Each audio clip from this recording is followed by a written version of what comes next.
a los que por primera vez están acá. Bueno, muchachos, de verdad es un gusto verlos acá, que estén bien, que estén dispuestos para recibir palabra de Dios. Y bueno, vamos a pegar este tiempo orando, así que Padre, te damos gracias, Señor, por este tiempo en esta mañana, Señor. Te doy gracias, Señor, por cada adolescente, por cada hijo, por cada casa. Tú los has traído con un propósito, Señor. Te pido, Señor, que tu Santo Espíritu sea sobre cada uno de estos chicos, Señor, de estos adolescentes. Que tú traigas, Señor, refresco a sus mentes, a su corazón, a su espíritu, Señor. Que tú tengas palabra, Padre amado, Señor. Te pido, Señor, que tú seas rodeándolos, cubriéndolos, Padre amado, con tu poder. Tú, Señor amado, estés allí en todo tipo con ellos. Tú conoces sus corazones, Señor, cada circunstancia que les rodea a ellos, Señor. En el nombre de Cristo Jesús, Señor, entregamos este tiempo y cada día de adoración que está aquí. En el nombre de Cristo Jesús. Amén. Bueno, muchachos, muy dispuestos para lo que Dios tiene este día para nosotros. Y bienvenidos. Bueno, muy bien, muchas gracias, chicos. Dios los bendiga, buenos días, ¿cómo van? La verdad, ¿cuántos de ustedes amanecieron con frío esta mañana? Confiésenlo, ¿no? ¿Solo yo? Porque aquí en Violento sí estaba haciendo mucho frío, estuve lloviendo toda la madrugada, pero ustedes se acuestan muy temprano y todo el tema y nosotros no, ¿cierto? Bueno, en fin, gracias a Dios por esta mañana, gracias a Dios por lo que Él está haciendo y quiero iniciar con lo siguiente. Ustedes se alcanzan a leer lo que aparece en la pantalla, ¿verdad? ¿Qué dice? ¿Qué dice ahí? Ok, sí, pero arriba. ¿Sabe, ¿alguno de ustedes sabe qué es backstage? No, más o menos, sí. Sí, realmente sí, tras el escenario, detrás del escenario de la traducción, backstage. Ahora, ¿por qué les hablo acerca de esto? Esta es una forma, o más bien, ¿qué es el backstage? Es un lugar, digámoslo así, es un lugar que está, es un espacio utilizado detrás del escenario cuando se van a hacer presentaciones, cuando se hacen obras de teatro, cuando se hacen conciertos, siempre va a haber un backstage. Es decir, todas las personas encargadas de la logística, ¿sí? Cuando ustedes están en un concierto, cuando ustedes ven películas, es decir, cuando ven obras de teatro, ¿alguna de ustedes alguna vez ha ido a ver obras de teatro? Así como que ya no se usa. ¿Todavía se ven? ¿Sí? ¿Querido? Ok. Es chévere, es chévere. Es bueno ir. Recuerdo que mi esposa alguna vez pues a mí no soy muy de esos planes, pero mi esposa me dice, ay, yo quiero ir a un concierto. Quiero ir a un concierto de música clásica. Y yo, sí, amor, sí, vamos a ir. Hoy en día me convenció, bueno, estuvimos por allá en la biblioteca Julio Mario Santo Domingo, que queda en el norte, en la 170, no recuerdo bien. ¿Qué es esa, cierto? Gracias. Y si se dan cuenta, no voy seguido allá, pero estuve. Resulta que uno ve el escenario, cuando usted ve una película, ve la película, el resultado final, pero detrás de todo eso que se está viendo, de todo lo que se está presentando, hay un backstage, una logística, una organización. Para ustedes de pronto es más diciente cuando ven las películas, no sé si han visto los detrás de cámaras, llamémoslo entonces el mismo backstage, los detrás de cámaras de las películas. Entonces, por ejemplo, las películas de acción y ven a los tipos ahí tirándose 10.000 metros de altura y cuando se dan cuenta, no, no se botó desde 10.000 metros, sino está en una cuerdita colgando y con una tela verde de fondo. ¿Se han visto esa parte? Todo eso es la logística y el backstage. ¿Por qué les digo todo esto? Dirán ustedes. Resulta que nosotros, bueno, debemos saber que hay personas que están detrás del escenario. Y otra cuestión, de las preguntas que más se hacen los cristianos hoy en día, los creyentes, los que vamos a la iglesia, es, la pregunta que se hacen es, ¿qué será bueno y qué será malo? Entonces algunos, si quieren pueden ir la presentación, pueden ir avanzando. Y la pregunta que se hace uno es, ¿qué será bueno y qué será malo? Entonces hay personas que se preguntan, dale, papá.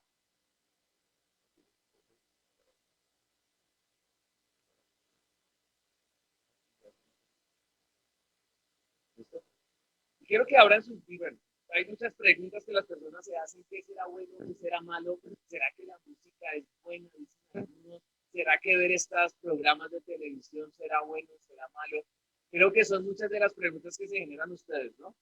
Y ustedes, bueno, deberían preguntarse, ¿qué será bueno y qué será malo? Y quiero que abran sus Biblias porque como todos ustedes trajeron sus Biblias, ¿cierto? Muy bien. Bien, bien, excelente. Esta gente es gente que le pone el alma, de verdad. Saquen sus Biblias o enciéndalas. Los que no las trajeron, ¿quién no trajo Biblia? Levante la mano. Penitencia para ti, para ti. Ah. Aquí hay unas Biblias que nos ayudan a que las tengan. Están desinfectadas con todos los protocolos de bioseguridad. Bueno, y quiero que leamos por favor en Colosenses. Abran sus Biblias y vayamos a la carta de los Colosenses en el capítulo 1. Colosenses capítulo 1, el versículo 16. Dice entonces Colosenses 1:16. Ahí en sus Biblias, rápidamente, Colosenses 1:16. Si tal vez ustedes no encuentran Colosenses, es porque la sacaron de su Biblia, este libro. Oye, ahí está. ¿Tú lo tienes? ¿Nos quieres ayudar a leerlo, por favor? ¿Cómo dice?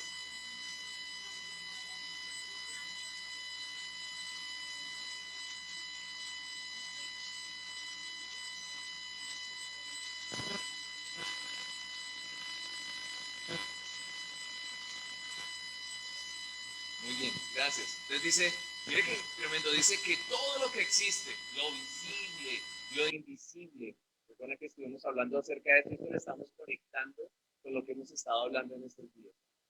Sean, dice acá, principados, es decir, sean poderes, sea lo que ustedes se imaginen. Piensen en algo por un momento, en un objeto, en una acción, algo que a ustedes les guste. Piensen en un paisaje maravilloso. Ya están pensando en ese paisaje maravilloso. Piensen en una comida deliciosa. Piensen en algo hermoso. La Biblia dice que todo esto fue creado por Él, por medio de Él y para Él, para Jesús. Y ustedes dirán, bueno, ¿y por qué entonces, si todo es de Dios, por qué me prohíben ciertas cosas? Preguntarán ustedes, ¿por qué no me dejan hacer ciertas cosas? ¿Por qué no puedo hacer todo lo que quisiera?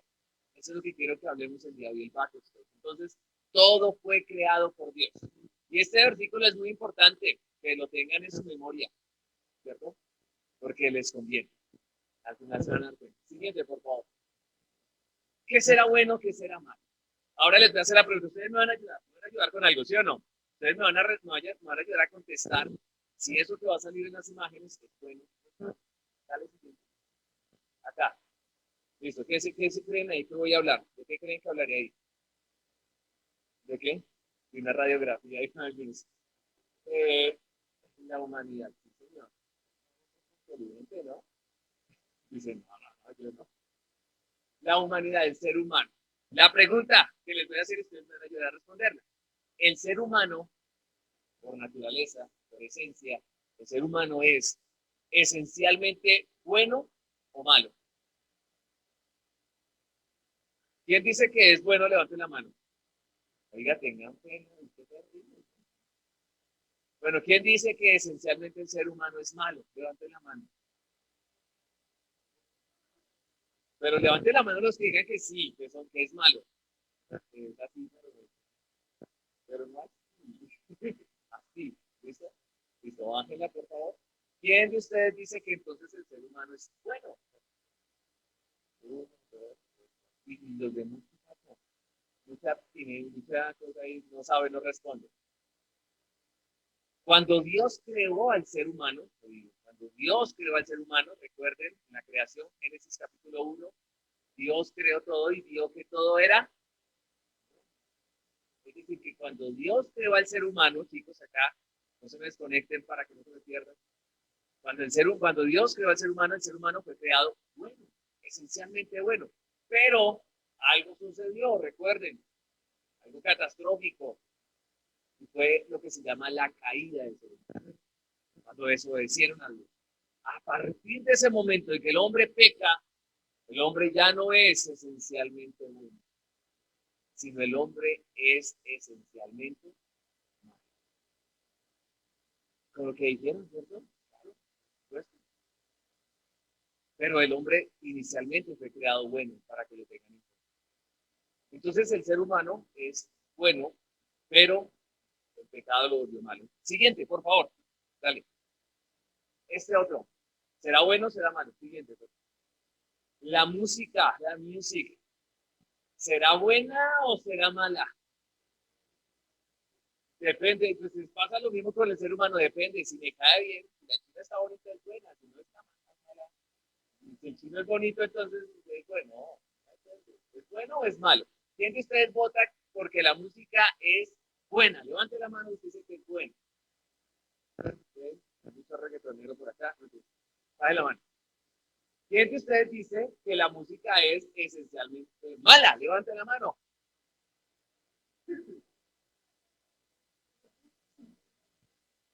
Una. Y entonces cuando la música no tiene letra,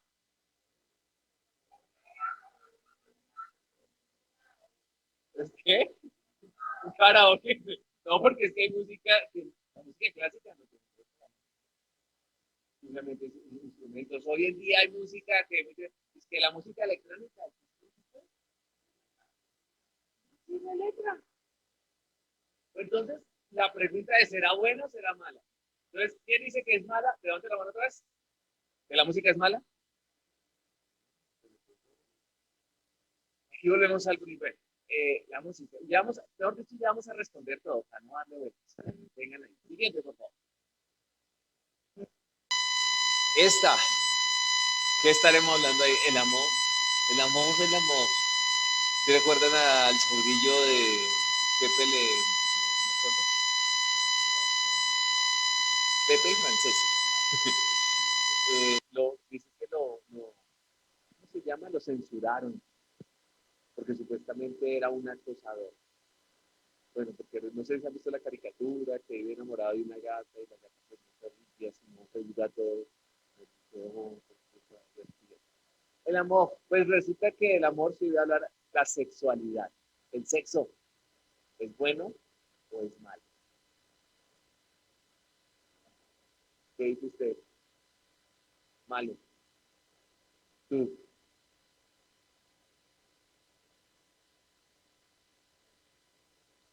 a este punto vamos. Siguiente, aquí, ¿sí lo están viendo, no? No, pero es que este man se coló acá. ¿Esto será bueno o malo? Es una cruz. Bueno, ahí ustedes están dando la respuesta si es bueno o es malo. Quiero que recuerden una vez más para responder a todo lo que estábamos preguntando, que la Biblia dice que Dios creó todo y que cuando Dios creó todo, lo creó bueno. Entonces, ¿por qué me dicen ustedes que el hombre es malo?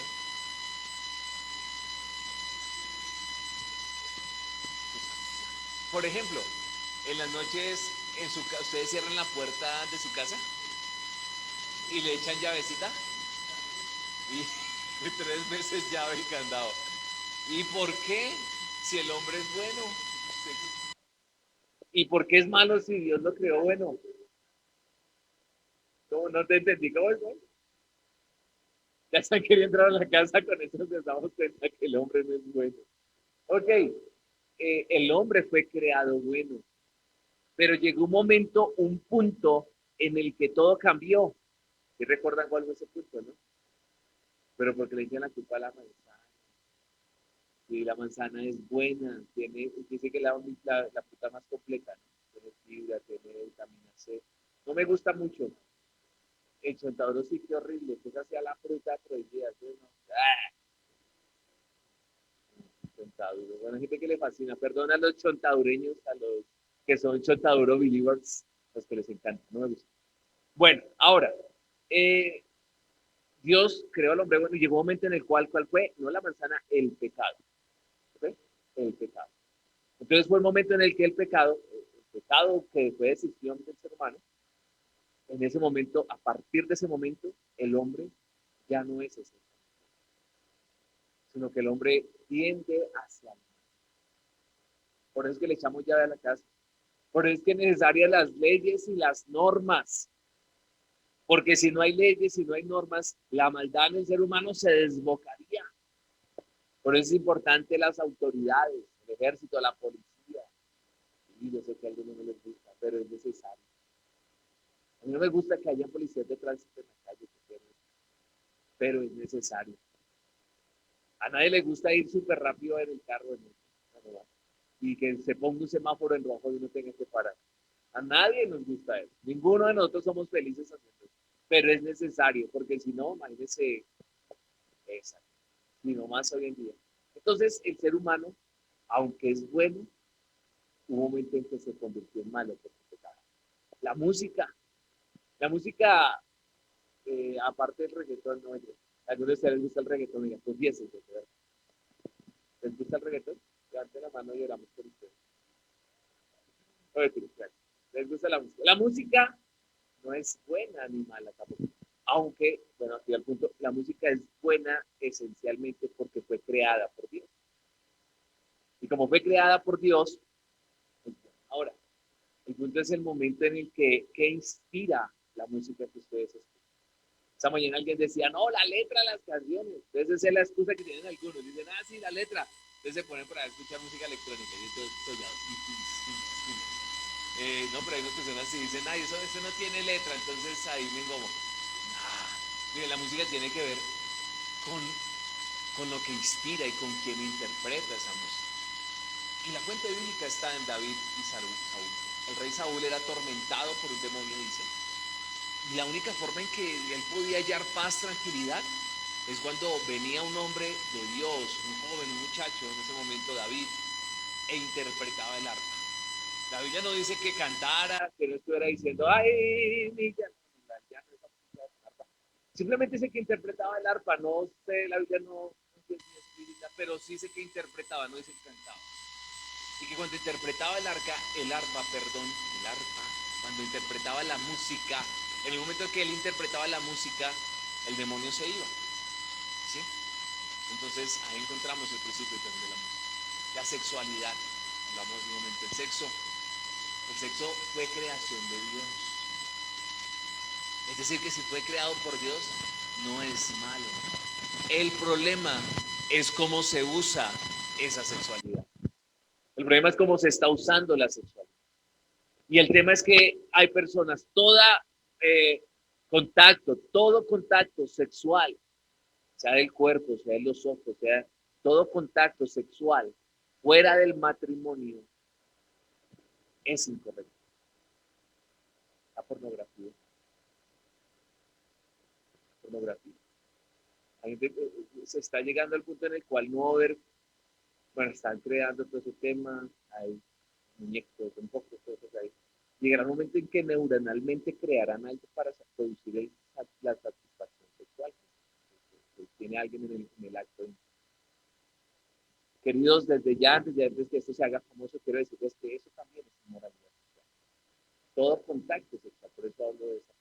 Entonces, todo lo que está fuera, todo contacto sexual fuera del matrimonio, es incorrecto, es inmoralidad. Ahí se convierte. Ahí es cuando vienen los dolores de cabeza. Ahí es cuando viene el abuso, la violación. Pero también es cuando viene embarazos no deseados, abortos. Pero vamos más allá y es cuando comienza el tema de las relaciones sexuales entre personas del mundo. Todo eso se sale dentro del marco del matrimonio. Y ahí es cuando se distorsiona lo bueno, con el diseño bueno con el que Dios lo creó. Y por último, eso es una cruz. Aunque más que una cruz, un crucifijo. Y quiero que entendamos algo, aunque en el momento la cruz es un símbolo de maldición, la cruz en el momento, y ustedes decían, la cruz es buena o es mala, quiero hacerles una pregunta. ¿Cuál es el símbolo que representa el cristianismo y que ha sido nuestro símbolo durante siglos y siglos? Entonces, ¿qué hacemos? ¿Sin el muñeco colgado? Sí, el crucifijo. Pero hay personas que ni la cruz. Bueno, es que ahí va el punto. La cruz fue el instrumento usado por Dios. Fue, claro, dice la Biblia, maldito el que muere en un madero. Fue el instrumento usado por Dios, pero no era un instrumento usado para que simplemente se generara idolatría, para que simplemente pensáramos que Jesús había quedado allá crucificado. Y vea que esa imagen es bien particular, me llamó la atención porque genera algo raro. La parte de la cruz está hecha como por unos remos, ¿cierto? ¿Sí se dan cuenta? Es como unos remos ahí, no sé, es una cosa rara. Entonces se genera esa idea de idolatría. Ahí es cuando se distorsiona lo bueno que nos puede brindar, pero tampoco es para que lo disfrutemos. que despreciemos la obra de la cruz. Porque a veces vemos la cruz como un evento que pasó por allá, así, en el año. ¿Qué año fue? ¿En qué año fue de la cruz? ¿Y tú? ¿Cuál? Más o menos. En el año 33 después de Cristo, aproximadamente, pudo haber sido 4 años antes. Un desfase ahí del que hizo las cuentas inicialmente y el calendario que vivimos actualmente como un desfase de 4 o 6 años. Pero más o menos en el año 30, digámoslo, después de Cristo. Eh, a veces vemos el evento de la cruz como algo pasado. Sí, pasó por allá y pues bueno, sí, ya, y ahí quedó. Pero por eso es que quiero que hablemos hoy acerca de Backstone. Porque tras toda la obra de la cruz, tras todo lo que es ese escenario, algo más poderoso estaba sucediendo. Cuando hablamos de backstage, cuando hablamos de tras el escenario, es cuando se presenta una obra de teatro o cuando hay música. A mi esposa le gusta la música, y no, pues cuando íbamos a hacer un concierto, un día, entonces me hizo ir por allá a Santo Domingo, yo más de Santo Domingo, ¿no? Yo estaba lo más de feliz. Pero fue interesante, no, tampoco es que estuviera ya todo dormido con las gafas de los ojos abiertos. No. Estaba despierto, estaba interesante, pero detrás de todo ese escenario hay algo detrás, es como el detrás de cámaras de las películas, ¿sí se han dado cuenta? Entonces bota el tipo ahí a 10.000 metros de altura y ay, no puede el cabello de un lado. Y cuando se da cuenta está colgado en un hilito ahí con un ventilador abajo y un fondo verde, ¿no? Ahí para meter los efectos. Todo lo que hay detrás del escenario, lo que no podemos ver con nuestros ojos naturales. Y es lo que quiero que hablemos hoy. Entonces, para hablar acerca del backstage, quiero que comencemos en el mismo momento en que Jesús viene a la tierra. Así que quiero que abran en sus Biblias Apocalipsis en el capítulo 12. Y vamos a leer lo que nos dice el libro de Apocalipsis capítulo 12. ¿Qué nos dice allí la Biblia al respecto? Apocalipsis capítulo 12. Desde el versículo 4. En la parte B, Apocalipsis capítulo 12, versículo 4, en la parte B, o sea, la segunda parte. Si quieres, siguiente. Ok, pues, siguiente. Ahí, cuando la mujer, ahí, por favor.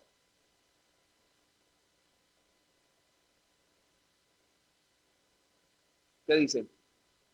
Bueno, lee entonces el versículo 4 desde el principio, 4 hasta el 6, ya.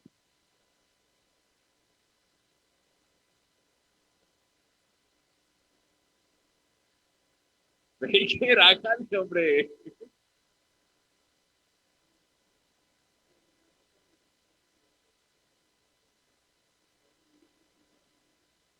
Apocalipsis 12.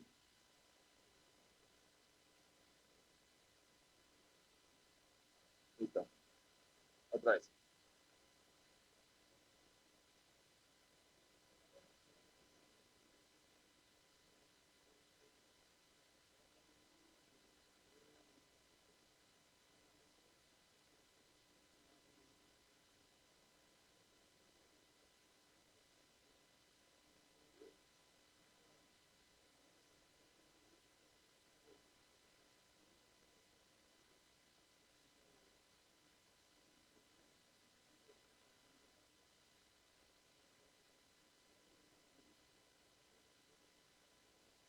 Amén.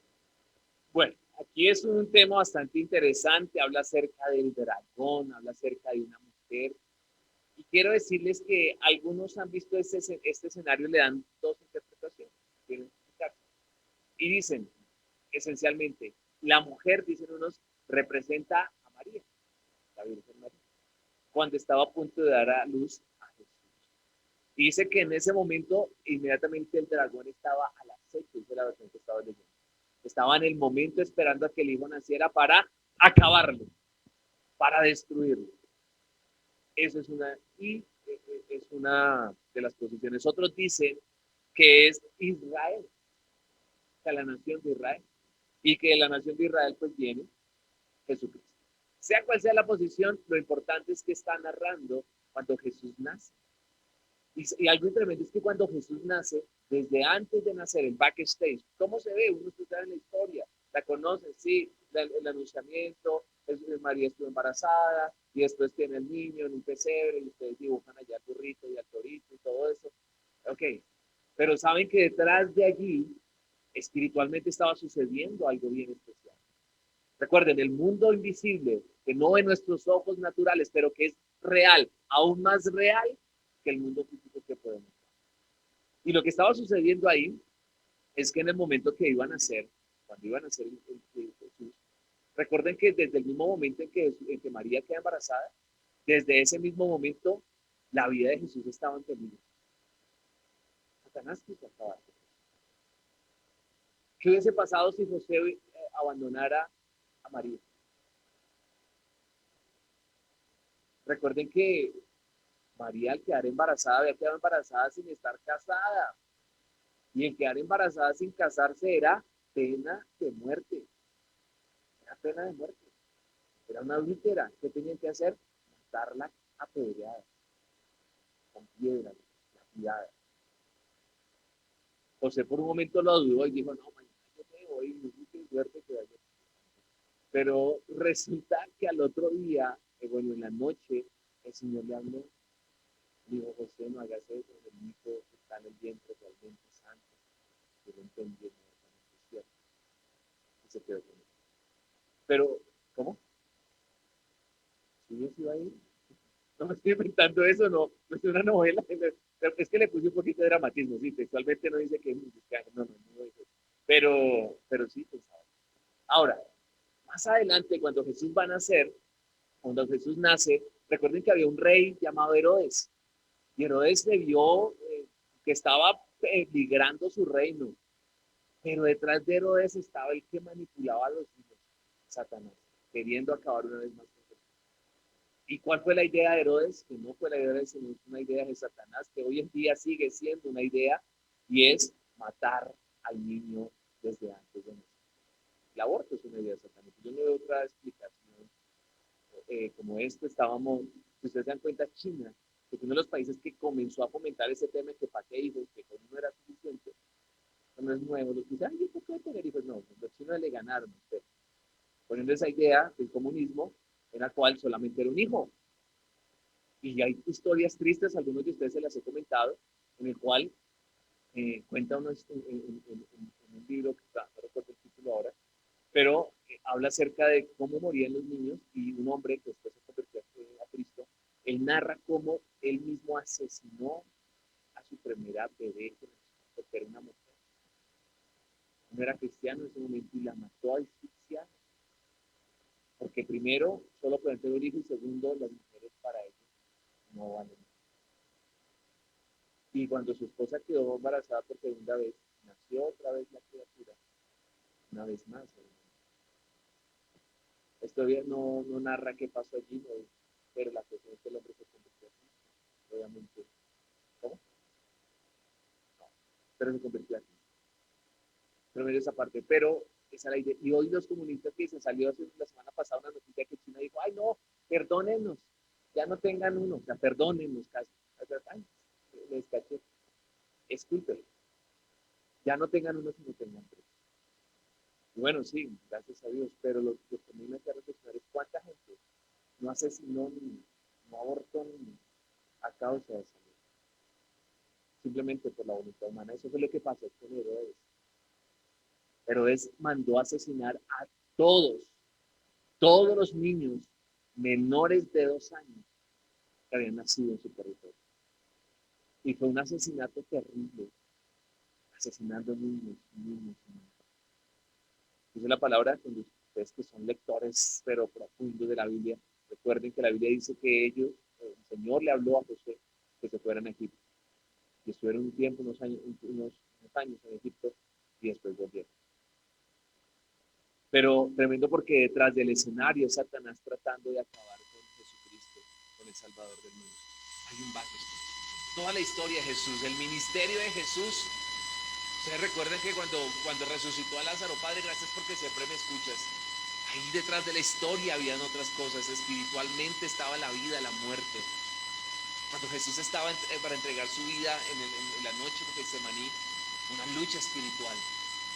Pero también cuando entrega su vida en la cruz, No solamente porque les digo, vemos la cruz, si quieres darle siguiente, vemos la cruz como un hecho histórico, algo que se quedó allá en el pasado, o a veces vemos la cruz simplemente, y es bueno que entendamos el dolor que Jesús sufrió. ¿Ustedes creen que para Jesús fue doloroso el padecimiento en la cruz? Claro que lo fue. No tenemos la idea como tenían en algunos gnósticos en tiempo de Jesús comenzaron a decir, no, es que Jesús no vino en carne y cuerpo.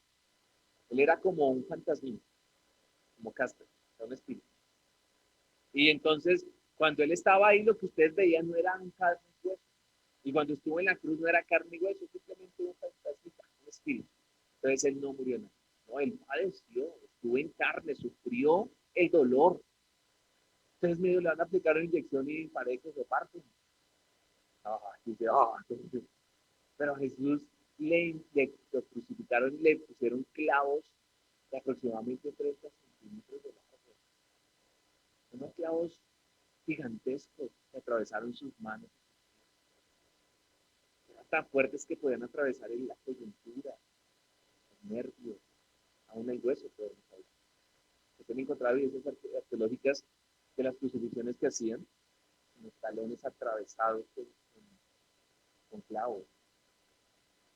Esa es la forma. Y el dolor, claro, un dolor fuerte. Pero yo no podemos ver simplemente, ay, sí, pobrecito, cómo sufrió.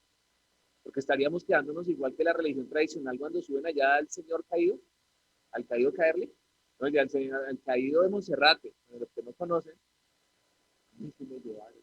Ya perdón, bueno, resulta que ya eso es una imagen que está en Monserrate, donde está una estatua representando a Jesús caído, ensangrentado, y que cuando la gente ve la cara de esta imagen, lo que produce es tristeza, lástima. Ay, sí, qué lástima. Que Jesús primero no se quedó ahí perdido, y Jesús no es para que nos dé lástima. Sí, debemos reconocer el dolor, un dolor como ninguno de nosotros pudiera aguantar. Por ejemplo, los latigazos. Había personas que cuando los latigaban, como latigaron a Jesús, que ya lo vamos a explicar, no, ni siquiera sobrevivían a los latigazos. O sea, el dolor de Jesús fue muy fuerte. Pero no solamente fue el dolor. Voy a citarle aquí a un teólogo, pues, bueno, Sproul, gracias por la pronunciación. Entonces, él sí Sproul. Él escribió algo y dijo lo siguiente, voy a citar textualmente lo que él se preguntó, dice, me pregunto si Jesús estaba al tanto de los clavos y las espinas. Se los explico. Es decir, que el escritor está dando a entender que si para Jesús lo más importante era el dolor que estaba llevando por los clavos o por las espinas, o para él era más importante lo que espiritualmente estaba sucediendo en ese sacrificio. ¿Sí me hago entender? En cada paso que daba, cada azote, cada situación que él vivía, ¿será que lo que realmente era más importante continuamente era dolor, clavos, uy, ya casi llego, uy, ¿cuándo se acaba la predicación? Uy, que se acaba.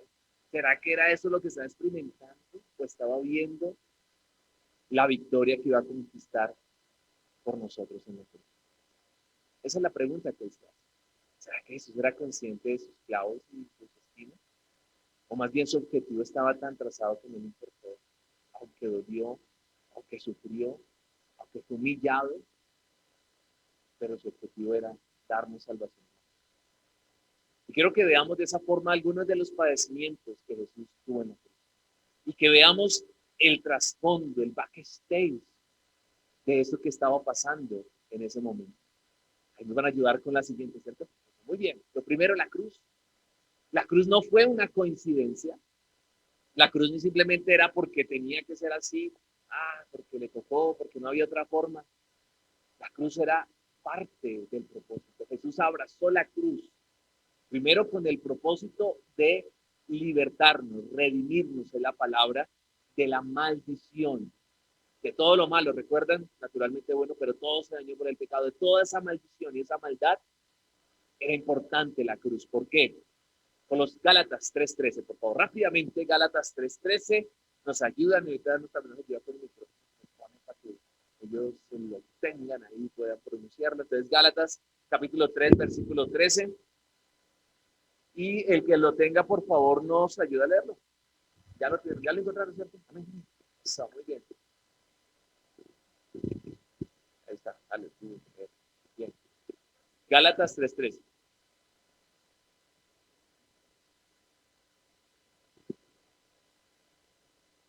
Ok, si quieres, mientras tanto, Diego, aquí on. Gálatas 3:13. A tiempo porque no pudieron hacer ahí. Fue Cristo quien nos libró de la maldición de la ley, haciéndose por nosotros maldito, pues dice la escritura, maldito sea todo el que muera colgado de un madero. Gracias, güey. Mira, aquí lo que está diciendo es maldición, maldición. Es decir, que Jesús en la cruz estaba diciendo, está detrás de todo esto, está diciendo, yo voy a llevar la maldición de él. Todo lo que estaba haciendo en la cruz es maldición, maldito. Se declaró maldito cuando él no tenía por qué hacerlo por nosotros.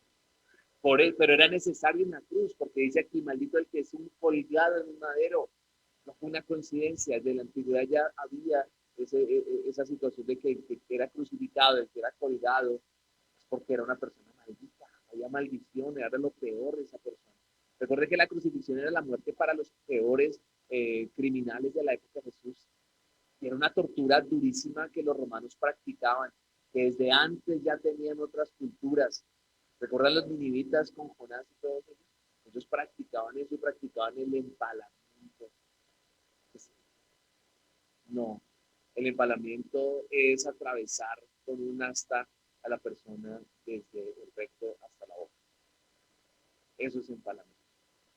Pero una cosa terrible. La crucifixión era maldición. Y Jesús quiso hacer pasar por la maldición para hacernos a nosotros libres de la maldición. Ahora, la cruz son dos maderos, ¿cierto? Dos palos. ¿Uno en qué posición? ¿Cómo se llama así? Vertical, ¿ok? No, no, no. Horizontal. Diagonal y transversal no. Bueno, que no era horizontal.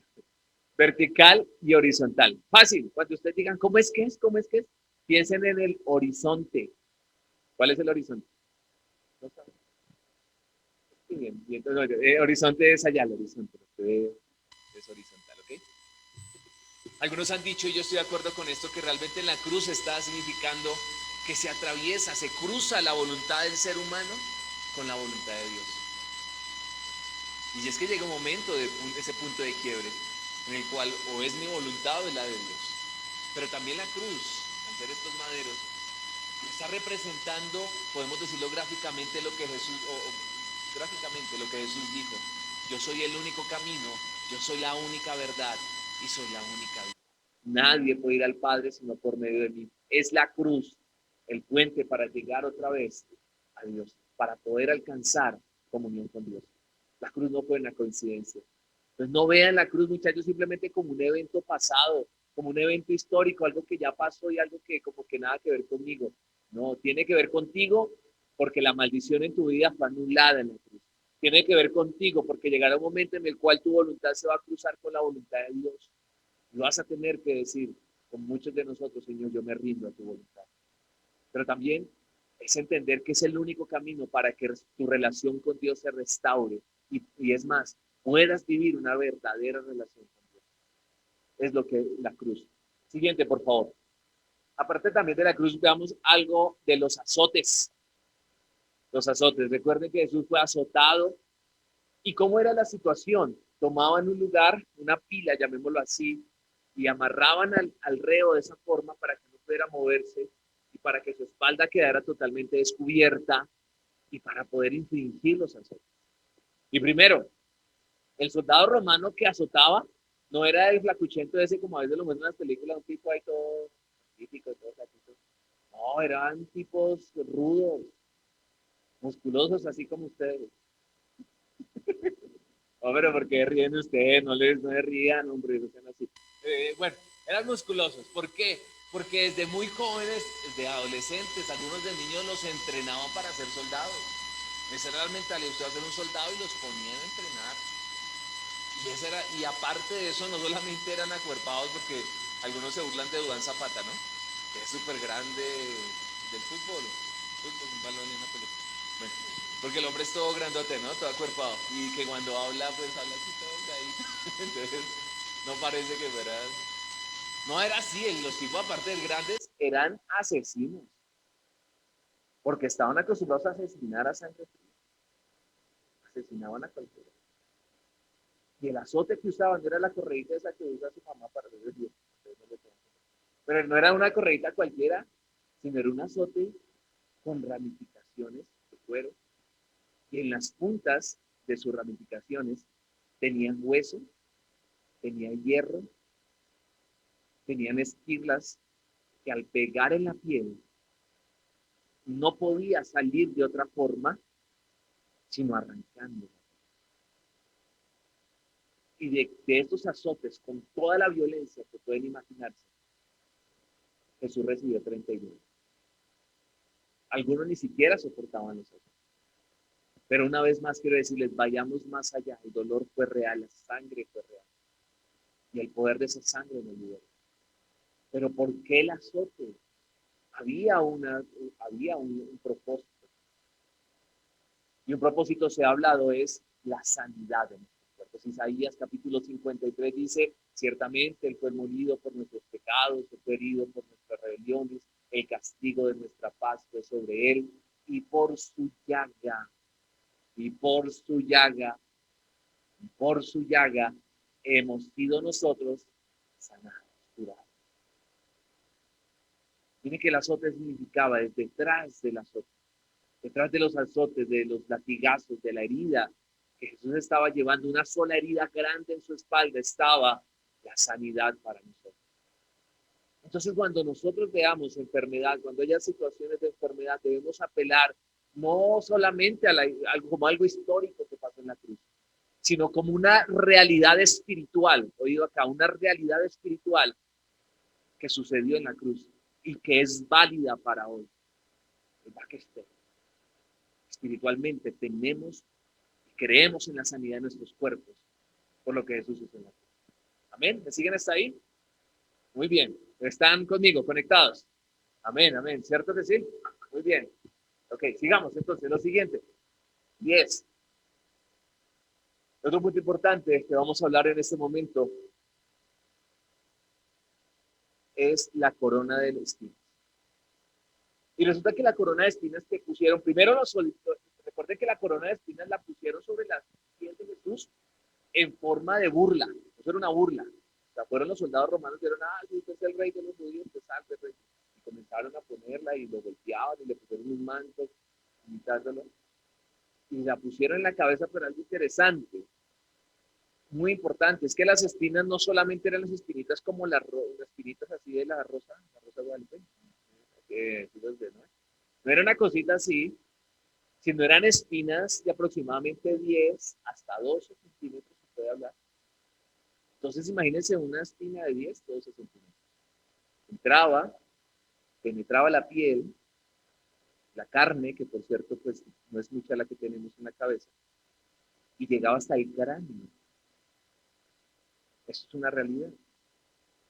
Y al llegar hasta el cráneo, a veces pegaba y hasta se intentaba devolver. Por eso la Biblia dice en Isaías que el rostro de Jesús fue desfigurado completamente. Fue desfigurado su parecer. ¿Han visto cuando alguien golpea en el rostro? Se desfigura. Pero Jesús no fue solamente un golpe, sino decenas de espinas atravesando su cabeza. ¿Qué significa esto espiritual? Vuelvo al punto, sí, hubo dolor, por supuesto. ¿Derramó sangre? Claro que sí. Sentía dolor, me imagino que le hizo porque nomás la pusieron y encima le golpeaban. O sea, tenía una espina encima, le golpeaban. Claro, había dolor. Pero espiritualmente, ¿qué estaba sucediendo? Muchos han hablado acerca, yo lo creo, del derramamiento de la sangre de Jesús allí. Y es que la Biblia habla en Génesis. Recuerden que cuando Dios hizo la creación, todo lo creó que bueno, ¿cierto? Entonces no existían espinas. Cuando existía en el campo no había espinas, no había maleza, no había nada de eso. Sino cuando el hombre y la mujer cuando pecaron ellos, en ese momento Dios les dijo, espinas y cardos les producirá la tierra. ¿Sí recuerdan en Génesis 3:17? A partir de ese momento, la maldición en la tierra. ¿Qué sucede? En Jesucristo entonces en la cruz, cuando lleva esa corona de espinas, no fue una coincidencia, sino realmente en la cruz, oído acá, no es el evento más que el evento histórico, que es real, es verídico, queremos ir lo que espiritualmente el Señor estaba haciendo allí. Y es que Jesús, a través de esas espinas en su cabeza, nos estaba libertando de la ruina. Sí, y les hablo de la ruina económica, material, sí, pero también de la ruina como nación, como familias, como país. Muchos hablan acerca de la corrupción como la plaga más terrible de nuestra nación. ¿Saben qué es esto? Ruina moral. Estamos arruinados moralmente, por eso existe la corrupción. Pero la ruina moral, la ruina física, la ruina de todo tipo, debemos entender, Jesús la anuló en la cruz a través de la corona de espinas. ¿Me están siguiendo hasta acá, muchachos? Dámosle siguiente, por favor. Ahora, cuando Jesús muere en la cruz y es crucificado, Jesús no muere con el taparrabos ese que muestran cuando ustedes ven en las imágenes de ustedes lo muestran a ellos. Más, no es, no es. Jesús murió completamente desnudo, totalmente desnudo. Porque no solamente querían infligirle dolor al reo, sino querían avergonzarlo a él y generar escarmiento para todos. Y en la desnudez de Jesús en la cruz quería traer vergüenza sobre él, pero sobre su familia también.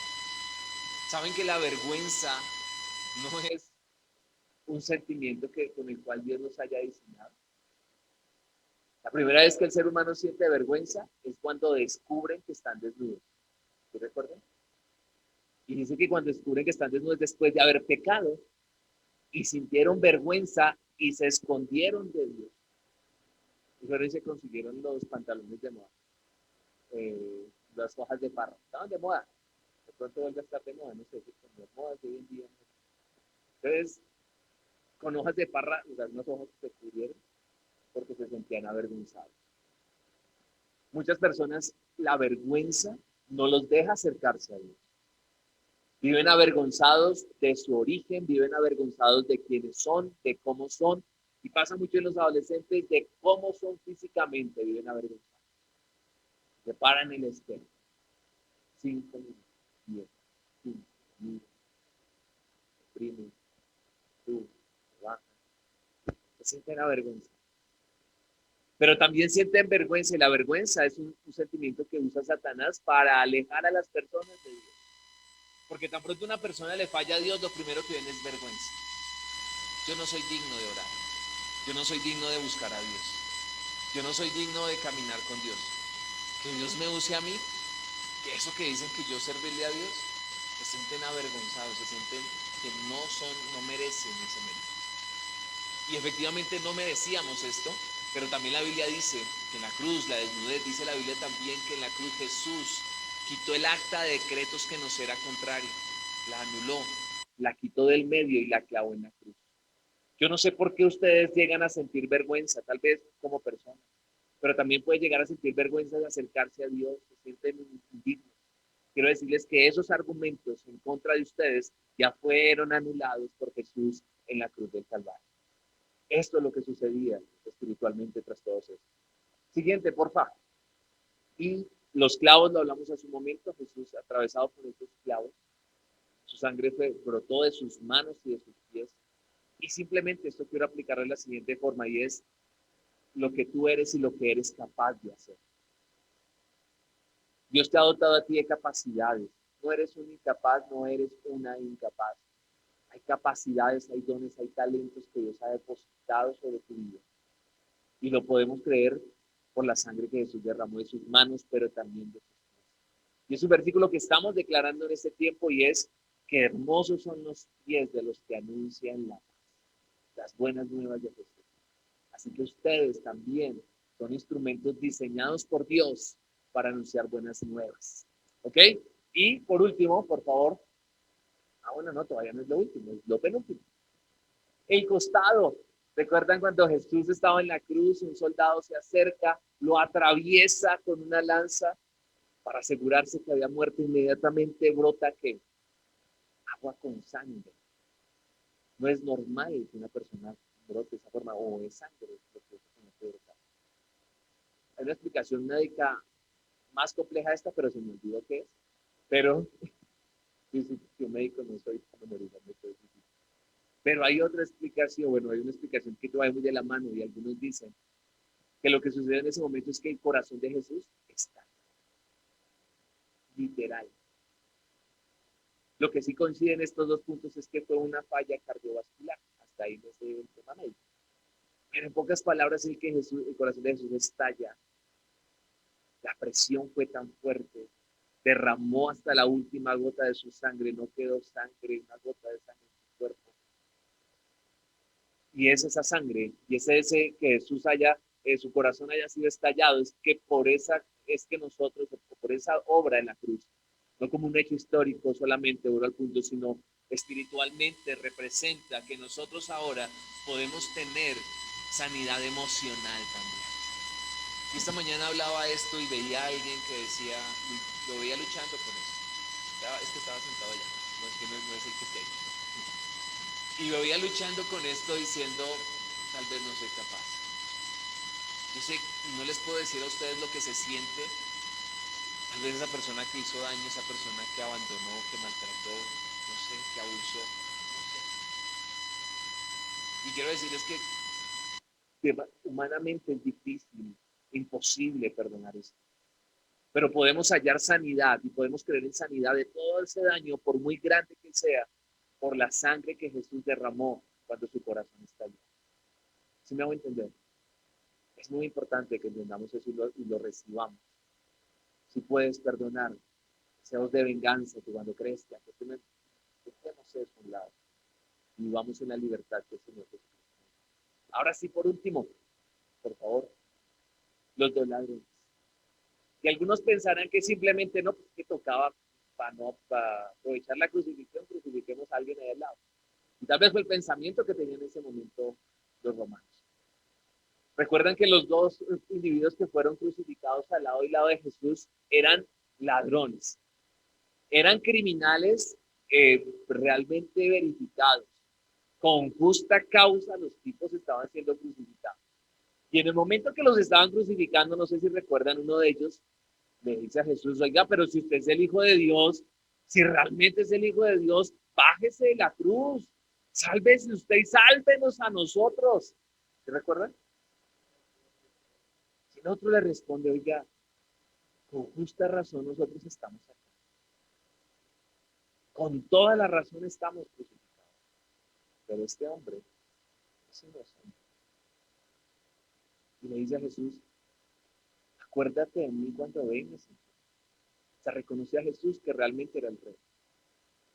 Y en ese momento Jesús le responde, te aseguro que hoy estarás conmigo en el paraíso.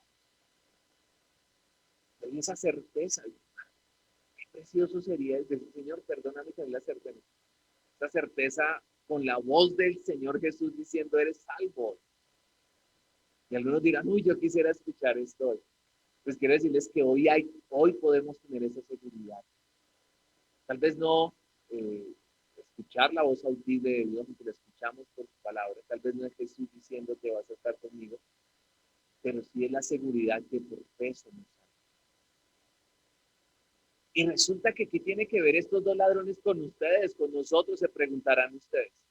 Pues tiene que ver mucho, porque resulta que toda la reacción, todas las formas que tiene el ser humano respecto a Jesús y a la obra de la cruz, todos los pensamientos, las respuestas que han tenido las personas a través de la historia a la obra de Jesús en la cruz, se resume en la condición, en la respuesta que tuvieron estos dos ladrones. Primero, los dos eran culpables así como toda la humanidad. No hay ni uno justo, todos nosotros somos culpables porque hemos pecado. Pero mire la diferencia, hay unos que aunque saben que han pecado, reniegan contra Dios y se argumentan contra Dios y le dan la espalda a Dios y se burlan aún de Dios. Y lo más triste, por ejemplo, de muchos ateos es que gastan toda su vida tratando de comprobar que no existe, supuestamente que no existe el Dios, pero gastaron su vida tratando de entender o de explicar o de validar que no existía ese Dios. Yo creo que es una existencia muy triste. Como si yo me pudiera hoy a luchar mi vida para demostrarles a ustedes que el Capitán América no existe. Tranquilos, yo sé que es duro para algunos de ustedes. Es muy triste esa existencia. Pero esa fue la reacción de ese hombre. No aceptó a Jesús, renegó contra él. Pero el otro, en cambio, que es a donde Jesús quiere que vayamos, entendió que era pecador y reconoció a Jesús como el único Salvador. Entendió que la muerte en esa cruz, en ese momento, para él como ladrón era algo temporal y que podía tener una seguridad de eternidad a través de la obra de Jesús en la cruz. Y con base a esto yo quiero que oremos en este momento. Pónganse de pie, por favor. Y quiero que oremos de esta forma. Y es que esto es lo que significa, lo que representa espiritualmente. La respuesta que tú tienes respecto a la obra de la cruz. ¿Se queda como un hecho histórico? ¿Se queda como algo que quedó simplemente o quieres experimentar lo que realmente Jesús ganó tras el escenario, tras todo esto? Recuerda, más allá del dolor, Jesús estaba pensando en su obra redentora. Si queremos en este momento, Señor, quiero bendecir, queremos bendecir tu nombre porque nadie es como tú. Queremos darte las gracias, Señor. Hoy reconocemos, Padre, la obra que tú has hecho por medio de Jesús en nuestras vidas. Gracias porque hoy podemos ver la cruz no simplemente como un evento histórico. Claro, es real, partió la historia de la humanidad en dos y desde allí se parte este evento histórico que todos nosotros debemos tenerlo presente. Pero sabemos, Señor, que más allá, espiritualmente, la cruz representa que nuestra historia de manera personal se pueda impartir en dos. Que nosotros, Señor, podamos ser salvos, libres de la maldición porque te hiciste maldición. Que nosotros, Señor, podamos ser sanos por los azotes, por tu llaga que hemos sido sanados. Pero también que nosotros, Señor, podamos ser libres de toda ruina. Dile, Señor, libre de la ruina espiritual, de la ruina moral, aun de la ruina económica que tal vez ha estado en mi casa, en mi familia. Confiésala allí, dile, Señor Jesús, yo creo que tú nos haces libres hoy. Gracias por la sangre que derramaste. Gracias, Señor, porque tu costado fue atravesado, tu corazón estalló y hoy podemos perdonar. Hoy podemos, Señor, no estar pensando en venganza cuando crezcamos, cuando tengamos, cómo vamos a hacer, entre comillas, pagar a otros, sino que podemos hoy expresar el perdón que recibimos también de parte tuya. Y entonces les pido que todos los que estamos acá hagamos una oración como esta, hagamos esta oración y digamos, Señor Jesucristo, fuerte digamos, Señor Jesucristo, gracias por la cruz, porque la obra de la cruz, un hecho real, históricamente comprobado, no se queda en una historia del pasado, es real hoy, es válido para mi vida hoy, me salva hoy, me transforma hoy, me limpia hoy, me hace libre hoy. El poder de tu sangre, dilo, el poder de tu sangre derramada en la cruz. Hoy te pido perdón por todos mis pecados. Hoy quiero estar seguro y experimentar todo aquello que espiritualmente estabas ganando y conquistando para mi vida. Hoy soy tu hijo, veo tu gracia, me decido a seguirte y a servirte todos los días de mi vida, en el nombre de Jesús. Gracias, Señor. Padre, oramos por estos muchachos. Declaramos, Señor, que tú te revelas en este tiempo a sus vidas. Señor, que ellos son testigos presenciales, que ellos son testigos del poder de Dios del poder de la resurrección, del poder de la sangre de Jesús, pero el poder de tu Espíritu Santo dándoles vida. Gracias porque hoy deciden conocerte como el Señor y como Dios. Y porque la obra de la cruz es vivencial en ellos, en cada día, en todo lo que ellos hacen, Padre, en todo lo que tú los pones para tu gloria y conforme a tu propósito. Los bendecimos a ellos y aún declaramos que hoy esa señorita, ese joven que está haciendo esta oración con fe, con convicción, con seguridad, la historia de sus vidas se parte en dos. Hoy creemos en salvación, en transformación, que todas las cosas son hechas nuevas en ellos, en Cristo Jesús, el Señor, y por tu Espíritu Santo. Muchas gracias, Señor, por tu fidelidad. Amén.